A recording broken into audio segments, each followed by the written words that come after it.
El termómetro colgado en la pared de madera recuperada marcaba 65 grados Fahrenheit. Lo vi con claridad absoluta, con esa nitidez extraña que te da el agotamiento cuando deja de importar el cansancio y solo queda el asombro. Afuera, según el último boletín que escuché antes de que la radio se cortara, la ciudad estaba a 20 bajo cero Celsius. 20 bajo cero y cayendo. Arriba de mi cabeza, a través de 40 centímetros de tierra compactada y una escotilla de acero que yo misma había sellado con cinta de aluminio y espuma de poliuretano recuperada de un contenedor de demolición, la gente se estaba congelando. Yo no. Yo tenía 16 años, $200 que ya no existían, y un hogar bajo tierra que nadie más sabía que existía. Cerré los dedos alrededor de la taza de hojalata. El té ya no quemaba pero seguía caliente. Me senté en el borde de la cama, que era un colchón de espuma que había cargado 6 cuadras en un carrito de supermercado una noche de viento, y miré el termómetro durante un minuto entero. 65. Mientras la ciudad colapsaba. Todavía no sabía, en ese momento, que alguien más sabía que yo estaba ahí. Pero voy a contarte todo desde el principio, porque si no entiendes cómo llegué a ese subterráneo, no vas a entender por qué lo que ocurrió después cambió todo lo que yo creía saber sobre lo que significa salvarse. Mi nombre no importa ahora mismo. Lo que importa es lo que pasó la noche que mi padrastro dejó mi mochila en el porche y cambió la llave de la cerradura sin decirme nada. Tenía 16 años y 4 meses. Era martes. Había clase al día siguiente. Yo lo supe porque escuché el clic metálico desde adentro, ese sonido breve y definitivo que tiene la traición cuando es doméstica y no viene con gritos sino con silencio. Me quedé parada frente a la puerta durante un tiempo que no supe medir. Llamé. Nadie abrió.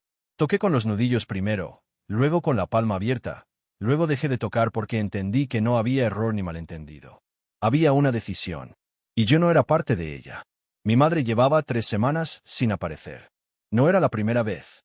Tenía una relación complicada con ciertos lugares y ciertas personas que le prometían cosas que nunca llegaban a ser reales.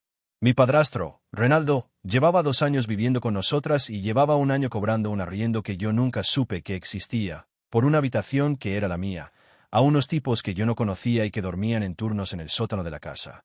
Cuando lo descubrí por accidente, un sábado que bajé a buscar una linterna, me dijo que me olvidara de lo que había visto, que era un asunto de adultos, que yo no pagaba facturas y que por lo tanto no tenía voz. Lo dijo sin crueldad, que era lo más cruel de todo. Como si fuera un hecho del mundo natural, como la lluvia o la gravedad. 2 semanas después, mi mochila estaba en el porche. Dentro había 2 camisetas, un suéter que ya estaba viejo antes de que yo lo tuviera, un par de medias de repuesto, el cargador del teléfono aunque el teléfono tenía el plan cortado desde hacía un mes, y un sobre con $140 en billetes pequeños que yo había ahorrado trabajando los sábados en una lavandería del barrio desde los 15 años. Era mi dinero. El hecho de que lo hubiera incluido en la mochila me dijo algo sobre Renaldo. No era generoso, era ordenado. Quería que yo me fuera sin deberle nada y sin que yo pudiera decir que me había robado. Esa noche dormí en la lavandería. La dueña, una señora llamada Dorotea que tenía los dedos siempre rojos de los detergentes y que nunca hacía preguntas que no fueran necesarias, me dejó quedarme en el cuarto trasero donde estaban los repuestos y las escobas. No dijo nada. Me dio una manta doblada que olía a suavizante y un sándwich envuelto en papel de aluminio. Me preguntó si estaba bien. Le dije que sí. Ambas sabíamos que era mentira, pero ninguna dijo nada más al respecto. Al día siguiente fui a la escuela. Entré al baño antes de la primera clase y estuve 10 minutos mirando mi cara en el espejo. Tenía ojeras y el pelo enredado y una expresión que no reconocí al principio, esa mezcla de miedo quieto y resolución que no sabes que tienes hasta que no te queda otra opción. Pensé en decirle algo a la orientadora escolar. Pensé en lo que pasaría si lo hacía. Servicios sociales, una llamada a mi madre que no iba a contestar, papeles, preguntas, un sistema que yo había visto funcionar sobre otras chicas del barrio y que nunca las había llevado a ningún lugar que pareciera mejor que de donde venían. No dije nada. Fui a clases. Escuché. Tomé apuntes. Comí en la cafetería con la bandeja de subsidio que me correspondía porque llevaba 2 años en el programa de alimentación escolar y nadie me la había quitado todavía. Fue una tortilla de huevo y pan de molde y un cartón de leche, y lo comí todo con esa concentración que le pones a la comida cuando no sabes cuándo va a ser la próxima vez. Esa tarde, caminando de vuelta hacia ningún sitio concreto, fue cuando vi el letrero. Era un papel plastificado pegado con cinta adhesiva en un poste de luz, en la calle que bordea el Parque Industrial Viejo, el que lleva años abandonado desde que la planta de procesamiento cerró. El letrero decía: acceso temporal permitido. Propiedad municipal en revisión. Solicitantes de permiso provisional. Oficina de gestión patrimonial. Edificio 4. Era un letrero burocrático y aburrido, del tipo que la gente no lee. Yo lo leí 3 veces. Debajo del letrero había otro, más pequeño y más viejo, con los bordes amarillentos. Decía: refugio de tormenta número 7. Capacidad: 12 personas. Uso exclusivo en emergencia civil. Me quedé parada en el frío del atardecer mirando ese letrero durante un tiempo que tampoco supe medir. Busqué la oficina de gestión patrimonial al día siguiente. Estaba en un edificio municipal gris que olía a papel viejo y café quemado. Una funcionaria de unos 40 años con unas gafas de montura gruesa me miró desde detrás de un mostrador con la expresión de quien lleva media vida atendiendo consultas que no van a ningún lado. Le expliqué que quería solicitar un permiso provisional de acceso al refugio de tormenta número 7. Ella me miró de una forma diferente. No con sospecha, sino con una especie de sorpresa lenta, como si yo acabara de decir algo que llevaba tiempo esperando escuchar sin saber que lo esperaba. Me dijo que la estructura estaba listada como patrimonio histórico menor y que había un proceso de solicitud para uso provisional no comercial. Me dio un formulario de 4 páginas. Me dijo que el acceso no garantizaba titularidad ni servicios municipales y que cualquier modificación de la estructura debía ser reversible y documentada. Me preguntó si entendía eso. Le dije que sí. Me preguntó mi edad y si tenía tutora o tutor legal. Le dije que tenía 16 y que mi situación familiar era complicada en este momento. Ella me miró durante 3 segundos exactos. Luego selló el formulario con un sello que decía provisional y me lo dio firmado. Me cobró $15 de tasa administrativa. Me quedé con $125. El acceso al refugio estaba al fondo del solar del parque industrial, detrás de un cercado de tela metálica que tenía un candado oxidado pero funcional. La funcionaria me había dado una fotocopia de la llave maestra del candado, o más bien el número de código que correspondía a la serie municipal de accesos. Tardé 40 minutos en encontrar una ferretería que todavía tuviera ese modelo de llave en su panel de copias. Me costó $3.50. Esa tarde, con la mochila al hombro y el aliento visible en el aire frío del comienzo del invierno, abrí el candado, empujé la tela metálica, caminé por el solar hasta llegar a lo que parecía una plataforma de hormigón elevada sobre el suelo, como un parche rectangular de cemento gris sin explicación visible. En el extremo había una escotilla metálica, con 2 asas de hierro y una cerradura independiente del mismo modelo municipal que la del candado del cercado. Usé la copia de la llave. La escotilla pesaba más de lo que parecía. La abrí hacia arriba con los 2 brazos y la apoyé en el suelo. El olor que salió fue el primero en llegar: tierra húmeda, metal frío, algo parecido al polvo de yeso antiguo y una nota casi química que no identifiqué hasta mucho después. Luego llegó el frío, que venía de abajo y era diferente al frío de afuera, más quieto, más denso, sin viento. Miré hacia adentro. Oscuridad total. Saqué el teléfono, que aunque no tenía línea funcionaba como linterna, y apunté hacia abajo. Había una escalera de hierro empotrada en la pared de hormigón. 10 peldaños. Al fondo, un suelo de hormigón liso. Un espacio que, desde arriba, no podía dimensionar completamente. Bajé. El refugio medía aproximadamente 8 metros de largo por 4 de ancho, con paredes de hormigón reforzado de al menos 20 centímetros de grosor. El techo tenía unos 2,5 metros de altura. Había instalaciones básicas, muchas de ellas en mal estado pero reconocibles. 2 tubos de ventilación en paredes opuestas, sellados con rejillas de metal oxidado. Una fila de estantes metálicos empotrados en la pared, vacíos excepto por lo que parecían fundas de almohada dobladas en uno de los extremos. Un punto de conexión eléctrica en la pared, con una caja de distribución de la que salían 3 cables pelados.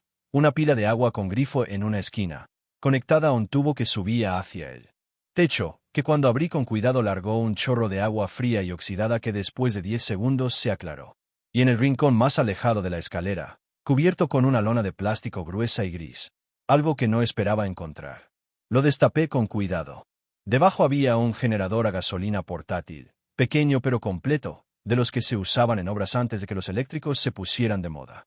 Tenía una etiqueta pegada en el lateral con cinta de plástico transparente, escrita a mano con marcador azul. Decía: para uso en emergencia. No retirar. Combustible en depósito lateral. Y debajo, con letra diferente y más pequeña, como añadida después: si llegaste hasta aquí, lo necesitas. Me quedé mirando esa nota durante un tiempo muy largo. El frío del subterráneo me había metido los dedos helados a través de la chaqueta. La linterna del teléfono temblaba en mi mano. En la oscuridad silenciosa del refugio, ese mensaje escrito a mano tenía un peso que no sabía cómo clasificar. No lo encendí esa noche. Esa noche volví a la lavandería de Dorotea, que me dejó quedarme una vez más sin decir nada, y estuve 3 horas despierta en el cuarto de los repuestos pensando en lo que iba a hacer. Lo que iba a hacer era construir una cabaña. Dentro de un búnker. Con lo que me quedaba de $125. En el inicio del peor invierno que esta ciudad había tenido en 40 años, según lo que decían los noticieros en el televisor de la lavandería. Era un plan absurdo. Era el único plan que tenía. Pasé los 2 días siguientes en movimiento constante. No dormí más de 4 horas en ninguna de las 2 noches. Fui a los solares de demolición que conocía del barrio, esos lugares donde la gente tira cosas que todavía funcionan porque el coste de repararlas parece mayor que el de reemplazarlas. Encontré 4 palés de madera en buen estado detrás de un supermercado en proceso de renovación, varios metros de espuma de poliestireno de 2 centímetros de grosor tirados en un contenedor junto a una obra de rehabilitación, una bobina grande de cable eléctrico con aislamiento que alguien había dejado junto al contenedor de un edificio en obras, 2 bombillas LED de bajo consumo en su caja original, olvidadas encima de un contenedor de basura, una plancha de aluminio corrugado que serviría para cualquier cosa que yo todavía no sabía, y, en el mercadillo del domingo que se montaba cerca del parque, una estufa pequeña de leña de segunda mano, del tipo que usa tubo de extracción de 4 pulgadas, que el vendedor me dejó en $22 porque llevaba 3 semanas sin venderse y porque yo le dije la verdad, que la necesitaba más de lo que él necesitaba el precio. Quedaba una cuestión técnica, y era la más importante. El tubo de extracción de la estufa tenía que salir a algún lado. No podía llenar el refugio de monóxido de carbono. Pasé una tarde mirando los tubos de ventilación existentes en las paredes. Uno de ellos, el del lado norte, tenía la rejilla exterior atornillada desde adentro con tornillos de cabeza plana. Los destornillé. El tubo tenía un diámetro interior de exactamente 4,5 pulgadas. El tubo de la estufa tenía 4 pulgadas. Con cinta de aluminio de alta temperatura, que encontré en los restos de materiales de la misma obra donde había cogido la espuma, podía hacer la conexión sin fuga. Funcionaba en teoría. Lo que funcionaba en teoría en un subterráneo sellado con materiales reciclados y herramientas mínimas era una apuesta que yo no podía verificar completamente hasta que lo probara. Y si lo probaba mal, el error no tenía segunda oportunidad. Me pasé 2 noches leyendo todo lo que encontré en el teléfono, con conexión Wi-Fi robada de la red abierta de una cafetería cercana, sobre combustión en espacios cerrados, ventilación por convección, concentración de monóxido de carbono, sistemas de extracción pasiva. No tenía detector de CO. Los detectores de CO en las ferreterías costaban entre $12 y $40. Compré el de 12. Me quedaron $83. La construcción de la cabaña dentro del refugio tomó 11 días. No lo llamaría cabaña si fuera estricta con los términos. Era más bien una habitación dentro de la habitación, levantada con palés en posición vertical como paredes, con la espuma de poliestireno pegada por dentro con restos de cola de montaje que encontré en los estantes del refugio, y con el tejado formado por una combinación de palés horizontales con más espuma. Encima, una lona de plástico gruesa doblada varias veces para impermeabilizar. La idea era crear una cámara interior más pequeña que el refugio total, de unos 3 metros por 2,5, que retuviera el calor de la estufa sin tener que calentar el volumen completo del búnker. Masa térmica, las paredes de hormigón del exterior absorbían el frío de la tierra pero también lo estabilizaban. Por debajo de cierta profundidad, la temperatura de la tierra se mantiene constante alrededor de 10 a 15 grados Celsius. No es calor, pero no es el frío de la superficie. Era una base sobre la que trabajar. La estufa la instalé en el centro de la cabaña interior, sobre una base de ladrillos refractarios que encontré en otro solar y que cargué en 2 viajes con el carrito de supermercado. El tubo de extracción iba en ángulo hacia arriba y salía por la pared de hormigón a través del tubo de ventilación norte, sellado con la cinta de aluminio en triple capa. La leña la encontraba en los mismos solares, restos de molduras, marcos de puertas, madera de palés sobrante que no había usado en la construcción.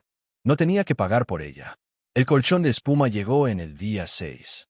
En ese viaje de 6 cuadras con el carrito que me dejó los brazos doloridos durante 2 días.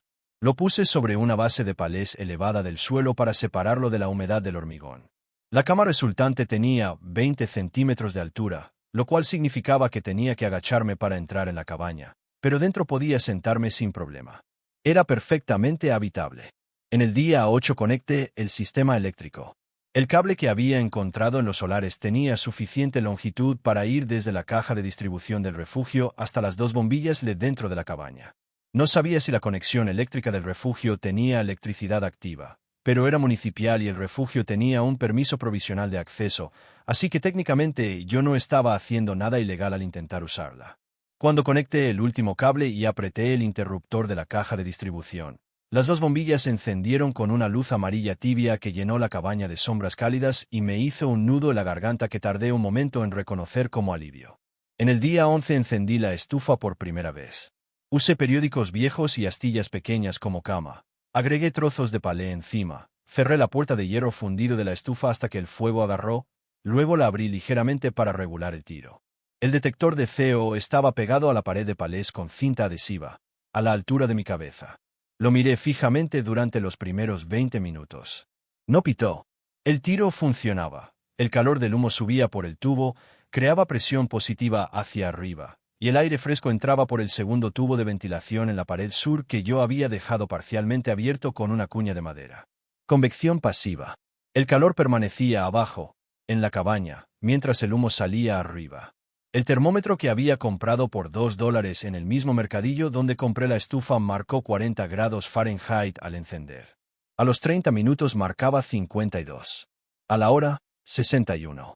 A la hora y media, cuando la estufa había alcanzado su temperatura de trabajo y las paredes de palé habían empezado a acumular calor, el termómetro llegó a 64. 65. Me quedé mirando ese número durante lo que debieron ser varios minutos seguidos.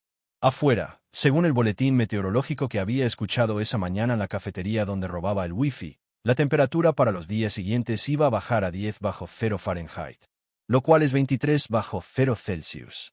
Y eso era solo el principio.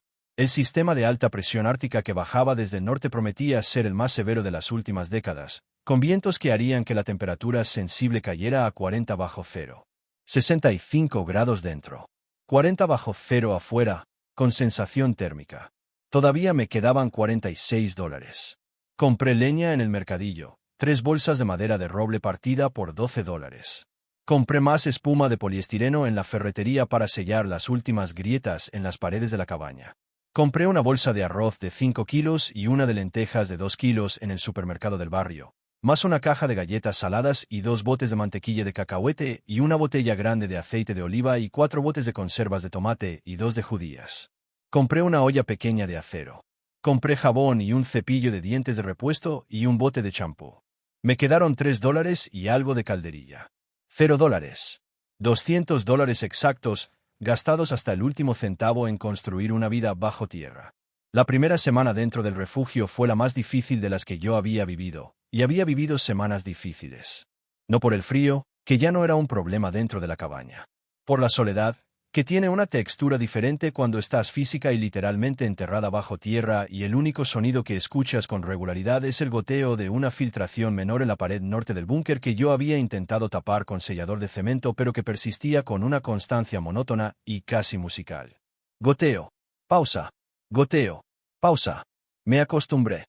El cerebro humano se adapta al sonido constante con una velocidad que me sorprendió. A los 3 días ya no lo escuchaba conscientemente. A los 5 días lo echaba de menos cuando paraba. El mayor problema práctico era el agua caliente. Cocinar con la olla sobre la estufa funcionaba bien. El arroz y las lentejas y las conservas se calentaban con el calor de la estufa sin problema. Pero el agua para lavarme, para mantener una higiene mínima que me permitiera seguir yendo a la escuela sin que nadie notara nada normal en mi aspecto, requería planificación. Llenaba un recipiente con el agua de la pila del refugio cada noche antes de dormir, y lo dejaba encima de la estufa mientras ésta todavía tenía temperatura. Por la mañana, el agua estaba tibia. No era una ducha, pero era suficiente para un aseo completo si lo hacía con método y sin desperdiciar. Seguía yendo a la escuela. Esto era innegociable. La escuela era el único lugar donde yo tenía acceso a Internet real, a calor gratuito, a comida garantizada en el almuerzo y a una estructura de tiempo que me impedía que la soledad del subterráneo se convirtiera en algo más oscuro. Había aprendido muy pronto, en los días de la lavandería de Dorotea, que el peligro real de no tener casa no es el frío ni el hambre, aunque ambos son reales. El peligro real es el tiempo sin estructura, que se vuelve líquido y te arrastra hacia lugares que luego son difíciles de dejar. En la escuela seguí siendo la misma que había sido antes. Nadie preguntó nada. Nadie notó nada. Esto me enseñó algo sobre cómo funciona la invisibilidad social. No es que la gente no vea, es que no tiene el marco para interpretar lo que ve. Una chica que llega puntual, que hace las tareas, que no tiene el aspecto descuidado que la gente asocia con la falta de hogar, no encaja la categoría que activaría las alarmas de los demás. Yo llevaba el pelo limpio. Mi ropa estaba lavada, porque Dorotea me había dado un código de lavadora de la lavandería que usé 3 veces a la semana. Comía en la cafetería con normalidad. Respondía preguntas en clase. Era invisible de la mejor manera posible. Fue durante la segunda semana cuando encontré el diario.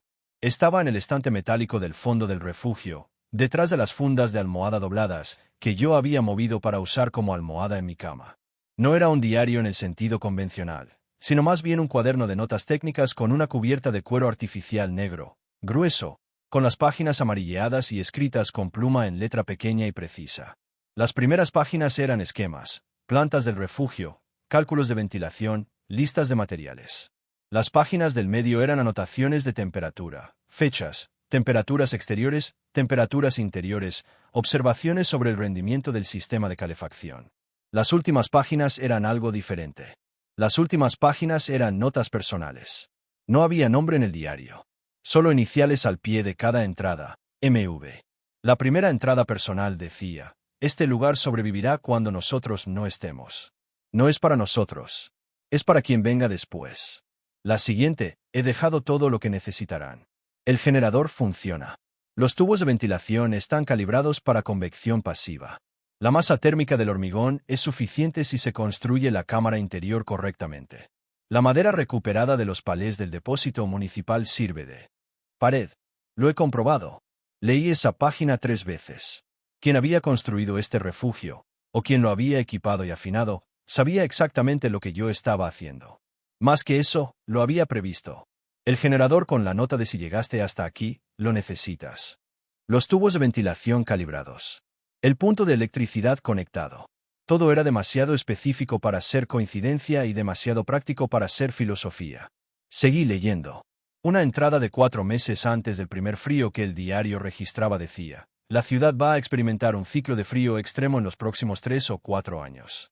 Los sistemas están ahí, pero la infraestructura no tiene capacidad para absorber la demanda.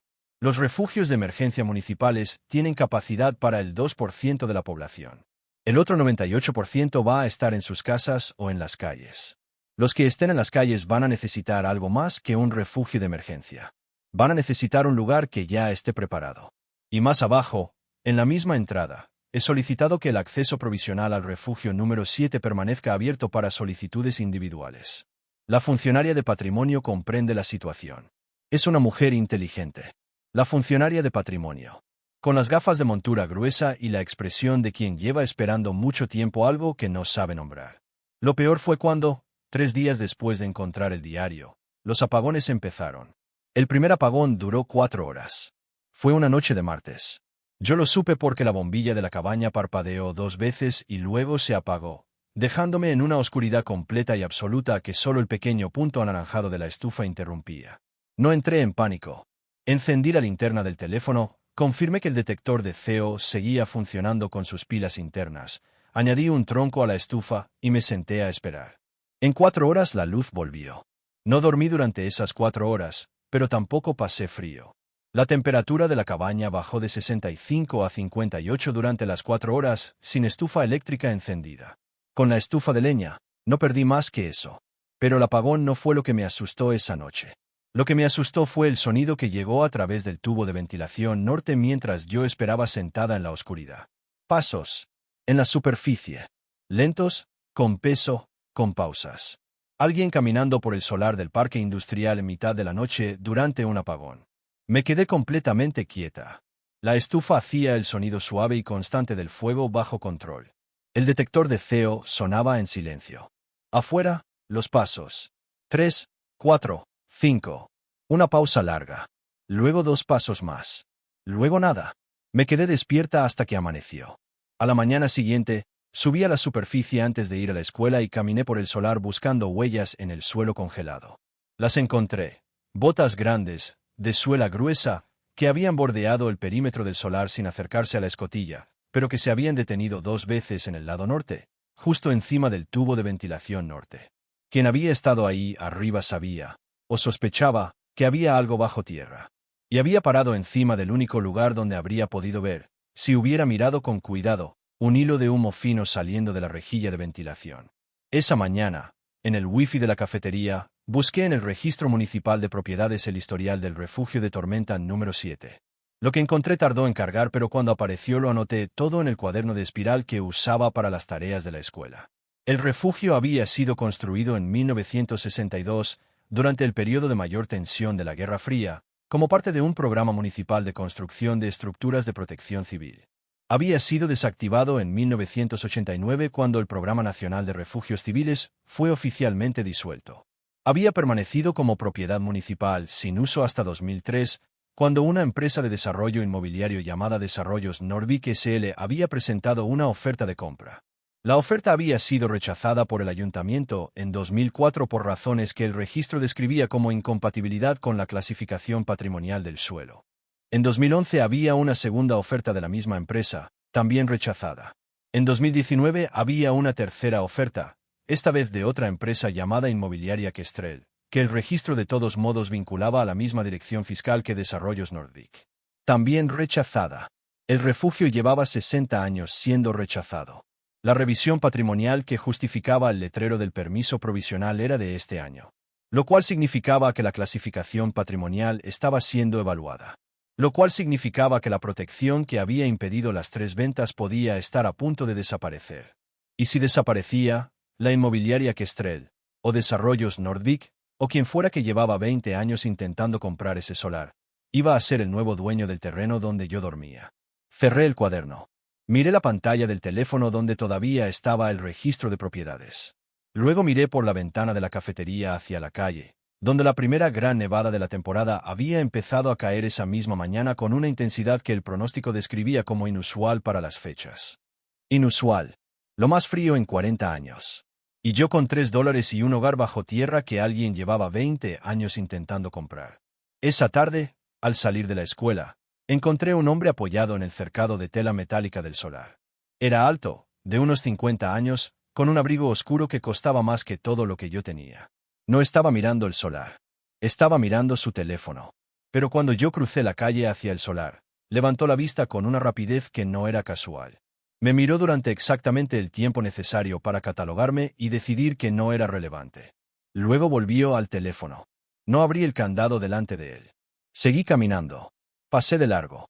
Di la vuelta a la manzana y volví por el lado opuesto 20 minutos después. El hombre ya no estaba. Pero había dejado algo, una tarjeta de visita encajada en la malla del cercado, en el punto exacto donde yo habitualmente abría el candado. La tarjeta decía, Kestrel Inmobiliaria. Desarrollo y gestión patrimonial. Y un número de teléfono. No me llamaban a mí. Aún no sabían que yo estaba ahí. La tarjeta era un gesto rutinario de alguien que visita propiedades que le interesan y deja su número por si acaso. Pero era también una señal de que la evaluación patrimonial había llegado a oídos de quien llevaba 20 años esperando que terminara en su favor. Esa noche, bajo tierra, encendí el generador por primera vez. No para la luz, que ya tenía de la red municipal, sino para cargar el teléfono completamente y para tener una reserva de energía si los apagones se prolongaban. El generador rugió con una fuerza que resonó en el hormigón del refugio de una manera que me hizo sentir, por primera vez desde que había bajado por esa escalera, que no estaba completamente indefensa. Pero un generador de gasolina no puede correr indefinidamente en un espacio cerrado. La química es implacable. Combustión de gasolina produce monóxido de carbono en cantidades que un espacio con ventilación limitada no puede disipar rápidamente. Lo apagué después de 40 minutos, con el detector de CO ya marcando niveles que no eran peligrosos todavía pero que se movían en una dirección que no quería explorar. La ventilación del refugio era buena para la estufa de leña, que producía mucho menos CO por unidad de calor que un motor de gasolina. Para el generador, necesitaba un sistema diferente o una sesión más corta. Decidí que el generador era una reserva de emergencia, no una fuente de energía cotidiana. 40 minutos cada 3 días para mantener el teléfono cargado. Con la ventilación sur abierta al máximo durante la operación y la escotilla entreabierta, 2 centímetros. Suficiente para el intercambio de aire. suficiente para mantener los niveles de CO por debajo del umbral de alarma del detector. Los días siguientes la temperatura exterior cayó.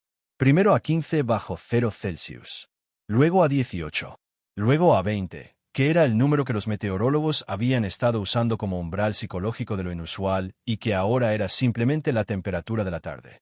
La ciudad empezó a tener problemas visibles. Tuberías que reventaban en los edificios más viejos, dejando a familias enteras sin agua y en muchos casos sin calefacción cuando el agua reventada cortaba el sistema de radiadores.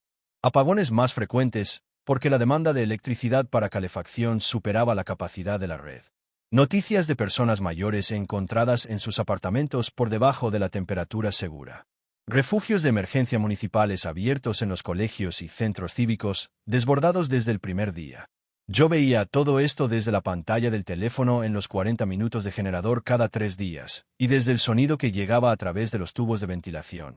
Sirenas de ambulancia más frecuentes, el zumbido lejano de los generadores de emergencia de los edificios de la zona. El viento que a veces tenía una intensidad que resonaba en el tubo norte como un instrumento de viento grave y continuo.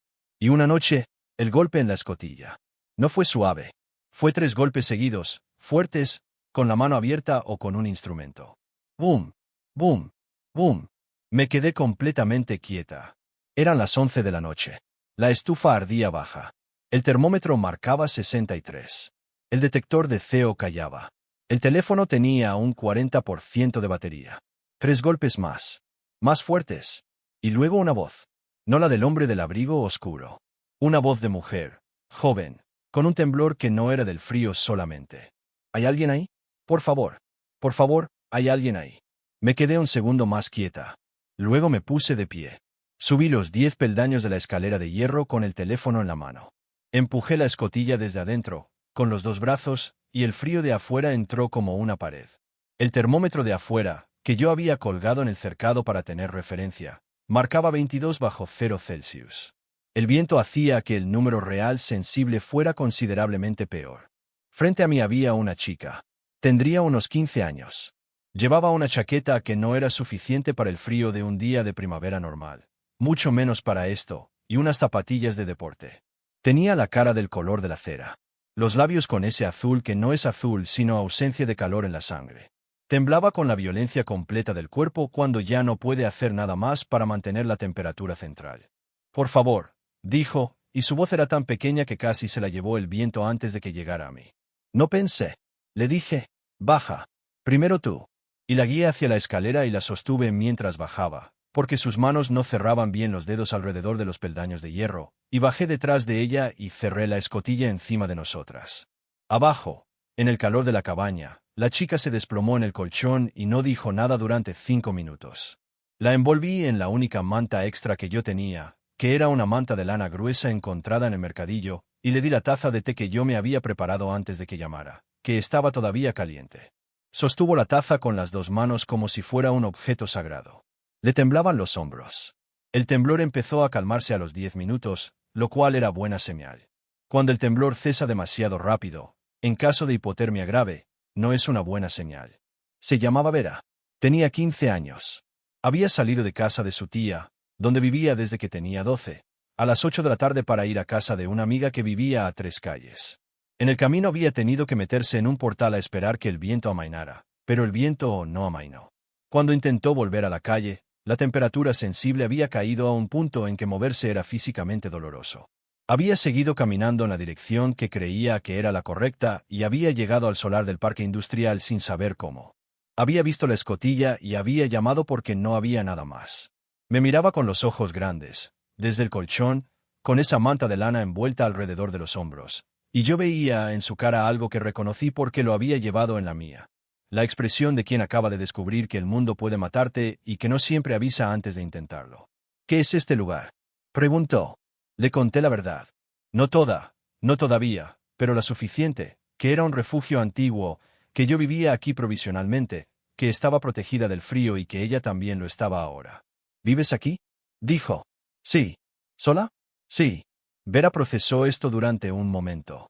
Luego dijo, ¿cuánto tiempo llevas aquí? Le dije que casi 3 semanas. Ella asintió como si esto fuera razonable, o más bien como si su capacidad de encontrar cosas irrazonables estuviera temporalmente agotada. Comimos arroz con conservas de tomate. Vera comió con hambre, lo cual era otra buena señal. Le presté la segunda camiseta que tenía para que se cambiara la suya húmeda. Dormimos las dos en el colchón, que era lo suficientemente ancho, con las dos mantas encima.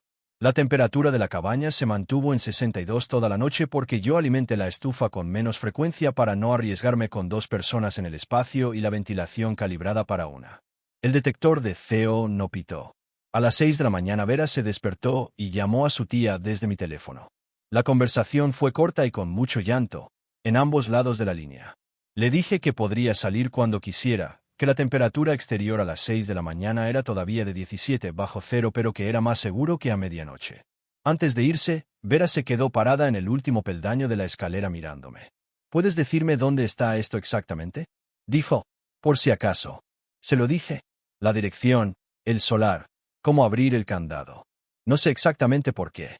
Lo hice sin pensar demasiado, con esa certeza instintiva que a veces tienes de que la información correcta en el momento correcto puede marcar la diferencia entre dos mundos muy distintos. Vera asintió. Y subió.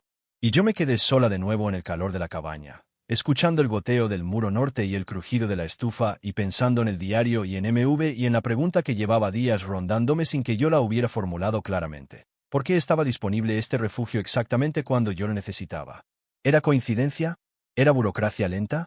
¿O era que alguien había dejado todo preparado, deliberadamente, para quien llegara primero? Si llegaste hasta aquí, lo necesitas. Seguí leyendo el diario esa mañana. Las entradas técnicas de las primeras páginas ya las había leído todas. Las entradas personales de las últimas páginas eran más escasas pero más densas. Una de ellas, de hace 2 años, decía, la primera persona que lo use no sabrá lo que tiene. Eso está bien. No es necesario que lo sepa al principio. Lo que es necesario es que llegue al final del invierno entendiendo que no construyó algo para sí misma. Construyó algo para las que vengan después. Las que vengan después. Plural. Femenino. Me pregunté cuántos refugios como este existían. Me pregunté si MV era una persona o una red. Me pregunté si la funcionaria de las gafas gruesas sabía exactamente lo que estaba haciendo cuando me dio ese formulario sellado con $15 de tasa, o si simplemente estaba siguiendo instrucciones que alguien le había dejado hace tiempo. No tuve respuesta esa mañana. Las respuestas llegaron más tarde, y de formas que no esperaba. El día que la temperatura bajó a 28 bajo cero fue el día que las cosas empezaron a moverse rápido. Los noticieros que yo escuchaba en el teléfono durante los 40 minutos de generador hablaban de crisis. Tuberías reventadas en 1/3 de los edificios residenciales del Distrito Norte, hospitales a tope de capacidad con casos de hipotermia y accidentes relacionados con el hielo, cortes de electricidad que se extendían por barrios enteros durante horas. Los refugios de emergencia municipales estaban llenos y habían empezado a rechazar gente. La prioridad la tenían los ancianos, los niños pequeños y los enfermos crónicos. El resto tenía que arreglárselas. Esa tarde, cuando subí a la superficie para ir a buscar más leña al solar de demolición de 2 calles más allá, me crucé en la calle con un grupo de 5 personas que caminaban juntas con esa postura de quien lleva horas en el frío y ya no tiene energía para nada más que poner un pie delante del otro. Llevaban bolsas. Una de ellas era una mujer joven con un bebé envuelto en una chaqueta que claramente era la chaqueta de la mujer misma. No hice nada en ese momento. Seguí hacia el solar de demolición, cogí lo que pude de madera recuperada, lo até con una cuerda que encontré allí mismo, y lo cargué de vuelta al solar del parque industrial. Pero no bajé de inmediato a la cabaña. Me quedé parada encima de la escotilla, con el paquete de leña a mis pies, en el frío que cortaba como un objeto físico, y pensé en el conflicto más difícil que yo había tenido que resolver en mi vida hasta ese momento. El refugio tenía capacidad para 12 personas, según el letrero. Eso no significaba que fuera seguro para 12 personas con la estufa de leña y la ventilación que yo había instalado. Esa instalación estaba calibrada para una. Con más personas, el CO2 y el CO producidos por la respiración y la combustión aumentarían. La ventilación tendría que incrementarse. La madera tendría que quemarse más rápidamente, lo cual significaba que se agotaría antes. La cabaña interior no tenía espacio para 12 personas. El refugio exterior sí. Pero sin la cámara térmica de la cabaña, la temperatura con solo la masa de la tierra rondaría los 10 a 15 grados Celsius, que no era suficiente para una noche de 28 bajo cero. Abrir el refugio a más personas significaba arriesgar que el sistema de ventilación no fuera suficiente. Significaba agotar la leña en días en vez de semanas. Significaba que la gente de Kestrel Inmobiliaria, si alguien les decía que había personas viviendo en el refugio número 7, iba a tener una razón concreta para presionar al ayuntamiento para una resolución rápida de la evaluación patrimonial. Significaba exponerme. Significaba perder lo que había construido. No abrir significaba que aquella mujer con el bebé envuelto en su propia chaqueta seguía caminando en el frío. Abrí la escotilla. Bajé al refugio. Amplié la apertura del tubo de ventilación sur al máximo. Revisé el estado de la conexión del tubo de extracción de la estufa. Calculé de memoria, con lo que había aprendido leyendo en el teléfono, cuánto tiempo podría funcionar la estufa con la leña disponible si el consumo se duplicaba o triplicaba. Subí de nuevo a la superficie. Salí al solar. Salí a la calle. La mujer con el bebé ya no estaba visible, pero el grupo de 5 que había visto antes seguía a media manzana. Los alcancé. Les dije, hay un lugar. Síganme. Me miraron con la desconfianza razonable de gente a la que el mundo ha mentido varias veces antes. Uno de los hombres dijo, ¿dónde? Le dije, bajo tierra. Cerca de aquí. Está caliente. No es ilegal. Tengo permiso. Me miraron un segundo más. Luego la mujer del bebé se movió primero. Los llevé al solar. Abrí el candado. Caminamos hasta la escotilla. Los 5 miraron la abertura en el suelo con expresiones que iban del escepticismo al miedo. El hombre que había hablado antes dijo, ¿qué hay abajo? Le dije, calor. Un termómetro que marca 65 grados Fahrenheit. Y lo abrí y bajé la escalera primero para que me vieran. Bajaron los 5. El bebé, que tendría unos 8 meses, dejó de llorar en cuanto el calor del refugio lo envolvió. Lo vi en la cara de la madre. Ese alivio total. Esa rendición al calor después de horas en el frío, que hace que los ojos se cierren un segundo antes de que la razón los abra de nuevo. Reorganicé la cabaña. La cámara interior era para el bebé y la madre. Los otros 4 se quedaron en el espacio exterior del refugio, donde la temperatura con la estufa encendida y el calor irradiando a través de las paredes de palé rondaba los 45 grados Fahrenheit, que era frío para dormir pero perfectamente seguro en comparación con el exterior. Les di mantas, las 3 que yo tenía más las fundas de almohada dobladas que no había usado como almohada, rellenas con espuma de poliestireno sobrante. Tosco pero efectivo. Monitoré el detector de CO cada hora durante esa primera noche con 6 personas en el refugio. Nunca superó el umbral de alarma. El tubo de ventilación sur, abierto al máximo, hacía su trabajo. La estufa consumió más leña que con una sola persona, pero los cálculos que yo había hecho eran conservadores. Con la madera que tenía disponible más lo que podría conseguir en los solares, tenía para 4 o 5 días más a ese ritmo de consumo. 4 o 5 días. Y el frente frío más intenso llegaría, según los meteorólogos, en 48 horas. Al día siguiente fui a la escuela, que milagrosamente seguía abierta aunque con la mitad del alumnado, y durante el almuerzo usé el ordenador de la biblioteca para buscar en el registro patrimonial más información sobre el proceso de evaluación del refugio número 7. Lo que encontré me dejó con la cuchara de la cafetería a mitad de camino entre el plato y la boca durante un minuto largo. La evaluación patrimonial había sido solicitada por la propia empresa Kestrel Inmobiliaria en base a un argumento técnico, que la estructura del refugio había superado su vida útil y que el mantenimiento requerido para conservar su clasificación patrimonial excedía el valor histórico de la estructura. El ayuntamiento había encargado una inspección técnica que debía completarse antes de una audiencia de evaluación programada para 3 semanas después. Si la inspección determinaba que la estructura requería inversión de mantenimiento significativa, la clasificación patrimonial podía revisarse a la baja, lo que abriría la puerta a la venta. 3 semanas. Y en este momento yo tenía 6 personas durmiendo en el refugio, incluyendo a un bebé. Si Kestrel se enteraba de que el refugio estaba siendo usado como vivienda no autorizada, tenían un argumento adicional para presionar al ayuntamiento, que la estructura ya estaba siendo usada irregularmente y que el ayuntamiento no tenía capacidad de gestionarla. Guardé la información en el cuaderno de espiral. Volví al almuerzo. Me comí todo lo que había en la bandeja. Esa tarde, al volver al solar, me encontré con que el número de personas había aumentado. Vera había vuelto, sin el bebé sino con 2 adultos, una pareja de ancianos que vivían en el bloque donde vivía la tía de Vera y cuya caldera había dejado de funcionar 2 días antes. Los había guiado hasta el solar porque recordaba lo que yo le había dicho. También había una chica de mi edad, o quizás un año mayor, con una mochila grande, que dijo llamarse Inés y que había encontrado el solar siguiendo el rastro de las otras personas que habían llegado antes. 12 personas en un refugio con capacidad para 12. Me senté en el suelo del refugio esa noche con el diario de MV abierto en la última entrada, que yo había leído ya varias veces pero que ahora entendía de una forma que antes no podía. La primera persona que lo use no sabrá lo que tiene. Lo que es necesario es que llegue al final del invierno entendiendo que no construyó algo para sí misma. Construyó algo para las que vengan después. Yo no era la primera que había estado aquí. Era la siguiente. Y no iba a ser la última.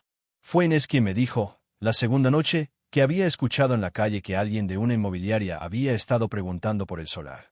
Que había hablado con el dueño del bar de la esquina, que según Inés llevaba años viendo a gente rondar ese solar con interés, y que le había dicho que el solar iba a ser suyo pronto. Que la evaluación patrimonial era un trámite. ¿Quién sabe que estamos aquí? Me preguntó Inés. Poca gente, dije, pero suficiente para que sea un problema si no nos movemos rápido. ¿Movernos a dónde? No respondí de inmediato. Pensé en la funcionaria de las gafas gruesas. Pensé en el diario. Pensé en el hecho de que alguien había dejado ese refugio equipado y accesible deliberadamente, con un proceso burocrático abierto que permitía a alguien sin recursos acceder al de forma legal. Eso no era accidental. Y si no era accidental, había alguien que lo sabía. Alguien que había hecho que fuera posible. Alguien que quizás pudiera hacer que siguiera siendo posible. Al día siguiente, en vez de ir directamente a la escuela, fui a la oficina de gestión patrimonial. La funcionaria de las gafas gruesas estaba detrás del mismo mostrador. Me reconoció de inmediato, con esa atención particular que tienen las personas cuando llevan tiempo esperando algo y de pronto aparece. Me miró durante un segundo más de lo necesario. Luego dijo, ya sabía que ibas a volver. Le dije todo. El número de personas. El estado del refugio. La presencia de Kestrel Inmobiliaria. La evaluación patrimonial. El diario de MV. Cuando mencioné las iniciales MV, algo en su cara cambió. No dramáticamente, no con lágrimas ni con exclamaciones. Solo con ese reconocimiento suave que tienen las personas cuando escuchan el nombre de alguien que ya no está pero que sigue siendo real de alguna manera. MV era mi madre, dijo. Y luego no dijo nada más durante un momento largo. Se llamaba Adriana. Tenía 42 años. Su madre, cuyo nombre yo nunca llegaría a conocer completamente, había sido ingeniera de infraestructuras civiles durante 30 años y había pasado la última década de su carrera trabajando en sistemas de gestión de refugios de emergencia para municipios con déficit de capacidad de acogida. Había construido o rehabilitado 17 refugios en 3 ciudades. El refugio número 7 era el último, y el único que había quedado en el registro con un proceso de acceso provisional abierto deliberadamente, porque ella había insistido en que así fuera, contra la recomendación de sus superiores, que querían un proceso de licitación cerrado. Había muerto hace 9 meses. Cáncer de pulmón, rápido, sin aviso previo. Adriana llevaba 9 meses asegurándose de que el refugio siguiera siendo accesible. Era ella quien había rechazado las 3 ofertas de Kestrel. Era ella quien, al recibir la solicitud de evaluación patrimonial presentada por Kestrel, había entendido que el sistema que su madre había construido estaba siendo atacado desde adentro del propio proceso legal. ¿Puedes hacer algo? Le pregunté. Puedo hacer varias cosas, dijo Adriana. Pero necesito que el refugio esté documentado como en uso activo durante una emergencia de interés público. Necesito registros de temperatura, número de personas, fechas. Todo lo que tengas escrito. Saqué el cuaderno de espiral de la mochila. Adentro estaban todos los registros de temperatura que yo había tomado religiosamente desde el primer día, por instinto o por el mismo impulso que me había hecho leer el diario de MV varias veces. Temperatura exterior, temperatura interior, número de personas, fecha, hora. 16 días de registros. Adriana los miró. Asintió lentamente. Eres exactamente lo que ella esperaba, dijo. No supe qué responder a eso. Así que no respondí nada. Lo que ocurrió los 3 días siguientes ocurrió en varios frentes al mismo tiempo, y yo solo era completamente consciente de uno de ellos mientras los otros se desarrollaban en despachos y oficinas y conversaciones que yo no presenciaba. Lo que yo sí presencié fue el pico del frío. Llegó la noche del miércoles. 28 bajo cero que cayó a 32 en las horas más bajas de la madrugada, con un viento de 40 km por hora que hacía la temperatura sensible equivalente a 47 bajo cero. Los registros climáticos de la ciudad nunca habían marcado algo así. Las noticias hablaban de colapso de la red de transporte, cortes de luz que afectaban al 40% de la ciudad, hospitales de emergencia improvisados en los centros deportivos, llamadas de auxilio que el sistema de emergencias no podía atender todas a tiempo. En el refugio éramos 16. Habían llegado 4 más en las horas previas al pico, 2 jóvenes que habían encontrado el solar siguiendo a alguien que venía de allí, una mujer de mediana edad con sus 2 hijos adolescentes que había escuchado de ver a lo del lugar caliente bajo tierra. 16 personas en un espacio diseñado para 12, con una estufa calibrada para una, con ventilación ajustada manualmente cada 2 horas. No dormí esa noche. Pasé las horas en movimiento dentro del refugio, monitoreando el detector de CO, ajustando la apertura del tubo de ventilación sur, añadiendo madera a la estufa con cuidado de no sobrecargarla, comprobando que la madre del bebé tuviera suficiente calor en la cámara interior, asegurándome de que los ancianos que Vera había traído estuvieran en posición horizontal y cubiertos. Inés me ayudó. Tenía una energía serena y práctica que yo agradecí sin decírselo porque no había tiempo para decir nada que no fuera necesario. A las 3 de la mañana del miércoles escuché pasos en la superficie. Esta vez no era uno. Eran varios. Y luego, después de los pasos, el sonido de la escotilla siendo probada desde arriba. Alguien tirando de las asas con fuerza. Me quedé quieta. Todo el refugio se quedó quieto. 3 golpes en la escotilla. Fuertes. Luego una voz que no reconocí. Servicio de emergencias. Si hay alguien ahí, habrán. Me tomó exactamente 2 segundos decidir. Subí la escalera y abrí la escotilla desde adentro. Había 2 personas con chalecos reflectantes de emergencia civil y linternas potentes que me cegaron el momento en que la escotilla se abrió. Detrás de ellos, a unos metros, había una tercera persona con un abrigo oscuro caro que yo sí reconocí. El hombre de Kestrel Inmobiliaria. El primer agente de emergencias me miró con la linterna, luego apartó el haz de mi cara con ese gesto que tienen los profesionales cuando entienden que el protocolo tiene que ceder a la humanidad básica. ¿Cuántas personas hay ahí abajo?, preguntó. 16, dije, incluyendo un bebé de 8 meses y 2 personas mayores de 70 años. Todos están bien. Temperatura interior 64 grados Fahrenheit. Detector de CO sin alarma. El agente me miró durante un momento. Luego se volvió hacia el hombre del abrigo oscuro y dijo, esta estructura está en uso activo de emergencia. No hay intervención posible mientras dure la situación de riesgo declarada. El hombre del abrigo oscuro abrió la boca. Luego la cerró. Luego la volvió a abrir y dijo, tengo documentación que demuestra que esta estructura, la documentación que usted tiene, interrumpió el agente con esa firmeza calmada de quien ha estudiado el protocolo con cuidado, no tiene aplicación durante un periodo de emergencia civil declarada. Cuando se levante la declaración de emergencia, el proceso corresponde al ayuntamiento. El hombre del abrigo oscuro se fue. No corriendo. Caminando con esa furia contenida que tienen las personas cuando han ganado muchas veces y de pronto no ganan. Adriana me había llamado esa tarde. Había presentado la documentación de uso activo ante el registro patrimonial antes del cierre de la oficina. También había contactado a 2 periodistas de medios locales con los registros que yo le había dado. Y había encontrado, en los archivos de su madre, el original de los planos de construcción del refugio número 7, con la firma de la ingeniera municipal que los había aprobado en 1962, que resultó ser la abuela de Adriana. 3 generaciones. 3 mujeres. Un refugio que había sobrevivido 60 años de intentos de venta porque alguien, en cada generación, había sabido que era necesario mantenerlo disponible para quien llegara después. Yo era la siguiente de esa línea. Sin saberlo. Sin que nadie me lo hubiera dicho explícitamente. Solo siguiendo el único camino que tenía disponible con $125 y la mochila en el porche y el clic metálico de una cerradura que no me quería adentro. Los días siguientes al pico del frío fueron lentos y complicados de la manera en que son complicados los finales reales, sin la limpieza narrativa de las historias donde todo se resuelve de golpe. La temperatura subió. Los cortes de luz disminuyeron. Los refugios de emergencia municipales empezaron a liberar capacidad.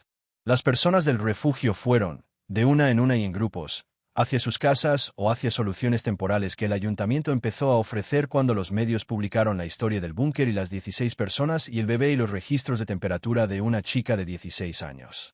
Hubo una semana en que periodistas llamaron al teléfono de Adriana, que era el único número público, para hablar conmigo. No quise aparecer en cámaras. No porque tuviera miedo, sino porque la historia que a mí me importaba no era la mía. Era la del refugio, y la de MV, y la de todas las que venían después. El proceso de evaluación patrimonial de Kestrel Inmobiliaria fue suspendido durante la emergencia declarada y luego, cuando la emergencia se levantó, fue contestado formalmente por el ayuntamiento basándose en la documentación de uso activo que Adriana había presentado y en un informe técnico que demostraba que el refugio Lejos de estar deteriorado más allá de su vida útil, como Kestrel argumentaba, había funcionado con eficiencia durante la crisis más severa en 40 años. No sé qué pasará con el proceso legal a largo plazo. Adriana dice que puede tardar años. Dice que Kestrel tiene abogados y paciencia y dinero. Pero dice también que ahora el refugio tiene historial de uso, documentación pública y precedente. Que eso hace que la conversación sea diferente. El proceso para que yo pudiera seguir teniendo un lugar donde vivir de forma más oficial fue más complicado y más lento y más doloroso de lo que cualquier historia bien contada incluiría. Hubo servicios sociales. Hubo llamadas a mi madre, que contestó una de cada 4. Hubo reuniones en despachos con luces de tubo fluorescente donde adultos discutían mi situación en términos que yo no siempre reconocía como míos.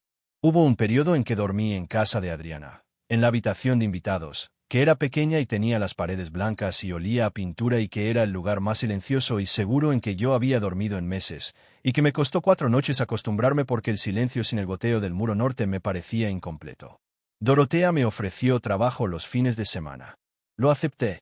Seguí yendo a la escuela. Seguí sacando buenas notas. No porque hubiera un plan claro al final, sino porque la escuela era lo único que yo podía controlar completamente en un periodo en que casi nada lo era. Y seguí bajando al refugio. No a vivir, ya no de forma permanente, sino mantenerlo, a revisarlo, a asegurarme de que el tubo de ventilación seguía funcionando, de que el detector de CO tenía pilas, de que la estufa estaba limpia, de que el generador tenía combustible. A escribir en el cuaderno de espiral los registros de temperatura y estado que yo había aprendido a tomar de los registros del diario de MV. Inés me acompañó las primeras 3 veces. Luego siguió viniendo por su cuenta. Luego trajo a 2 personas más que querían aprender cómo funcionaba el sistema de ventilación. Luego una de esas personas trajo un estudiante de ingeniería de segundo año que tenía preguntas técnicas que yo no sabía responder completamente pero que el diario de MV sí respondía, en sus páginas de esquemas y cálculos que él leyó con la atención de quien reconoce trabajo de calidad. No era solo un refugio. Lo había sido siempre, pero yo solo lo entendí completamente cuando lo vi desde afuera. Desde la superficie, mirando a varias personas bajar y subir la escalera de hierro en un día de temperatura normal, llevando materiales, tomando notas, haciendo preguntas. No era solo un refugio. Era un sistema de conocimiento transmitido de una persona a la siguiente. Era la idea de que alguien, en algún momento, decide preparar lo que necesitarán las que vengan después. Y que la cadena no se rompe si alguien tiene el cuidado de mantenerla. MV lo había preparado para mí sin saber qué sería yo. Su madre lo había preparado para MV. Y yo, sin saberlo todavía, lo había preparado para Vera, y para la madre del bebé, y para los ancianos del bloque, y para Inés, y para el estudiante de ingeniería, y para quien venga después de ellos. El termómetro sigue colgado en la pared de madera recuperada. No siempre marca 65. A veces marca 58, cuando la estufa está baja. A veces marca 68, cuando el fuego está en su mejor momento y la cámara de aire entre las paredes de palé y el hormigón exterior trabaja como debe. Pero siempre marca más que afuera. Siempre marca la diferencia entre el frío que mata y el calor que permite que sigas vivo y consciente y capaz de tomar la siguiente decisión. La última vez que bajé al refugio sola, antes de que la situación legal se estabilizara lo suficiente para que yo pudiera dejar de preocuparme por ella cada día, me quedé sentada en el borde del colchón un momento largo mirando el espacio. Las bombillas LED con su luz amarilla. El detector de CO en la pared. La estufa de hierro fundido. La pila con el grifo. Los estantes metálicos donde el diario de MV seguía en el mismo lugar donde yo lo había encontrado, aunque ahora había un segundo cuaderno al lado, el mío, con todas mis notas y registros. Y las instrucciones que yo había añadido para el siguiente que llegara. Pensé en Renaldo y en el clic metálico de la cerradura y en la mochila en el porche y en los $140 en billetes pequeños. Pensé en lo que eso me había parecido en ese momento, el final de algo. Y en lo que me pareció ahora, el inicio de lo único que realmente tenía importancia. El frío no fue el peor enemigo. El frío era un problema técnico, y los problemas técnicos tienen soluciones si tienes tiempo y la información correcta y la disposición de buscar en los solares de demolición a las 11 de la noche con el aliento visible y los dedos rojos. El peor enemigo fue la soledad, que no tiene solución técnica y que se cura solo con la decisión de abrir la escotilla cuando alguien llama desde afuera con una voz que tiembla. Y el secreto del refugio no era que estuviera ahí. Era que estaba ahí para ser encontrado, para ser usado, para ser pasado adelante. Subí la escalera por última vez esa noche. Apoyé la palma en la escotilla metálica, fría por dentro aunque el exterior estuviera aún más frío, y la empujé hacia arriba. El aire de la noche entró, limpio y cortante.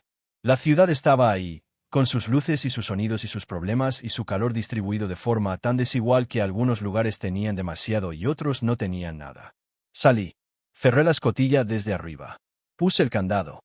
El termómetro exterior marcaba 3 bajo cero. Normal para la estación, dijeron los meteorólogos. La crisis había pasado. La ciudad se recuperaba con esa mezcla de resiliencia y amnesia que tienen las ciudades después de los desastres. Rápidamente, sin mirar demasiado hacia atrás. Yo miraba hacia atrás. Y también hacia adelante. Y en ambas direcciones veía a lo mismo. Una línea de mujeres que habían entendido que construir algo para ti misma es necesario pero no suficiente. Que lo suficiente es construirlo de manera que dure más que tú. Guardé la llave en el bolsillo. El solar estaba vacío y silencioso y cubierto de una ligera capa de escarcha que brillaba con la luz de la farola de la calle. En el poste de luz, el letrero plastificado seguía ahí. Acceso temporal permitido. Propiedad municipal en revisión. Y debajo, el otro letrero, el más viejo, con los bordes todavía más amarillentos que la primera vez que lo vi. Refugio de tormenta número 7. Capacidad, 12 personas. Alguien había pegado un tercer papel debajo de los otros dos. Era nuevo, de esta semana. Decía, en letra impresa y con un sello municipal en la esquina, clasificación patrimonial confirmada. No disponible para venta. Permanecí en el solar un momento más. El frío era normal, manejable, del tipo que te recuerda que estás viva sin intentar matarte. La ciudad dormía o no dormía detrás de sus ventanas iluminadas. Algún lugar, bajo tierra, el hormigón acumulaba el calor de la tierra y esperaba. Caminé hacia casa de Adriana con las manos en los bolsillos y la llave apretada en la mano derecha, y pensé en el diario, y en mi cuaderno de espiral, y en el nombre que iba a escribir en la primera página del siguiente cuaderno, el que dejaría para quien viniera después de mí. No el mío, el suyo, el de quien todavía no había llegado. El nombre en blanco que se llena solo cuando alguien abre una escotilla en el momento exacto en que lo necesita.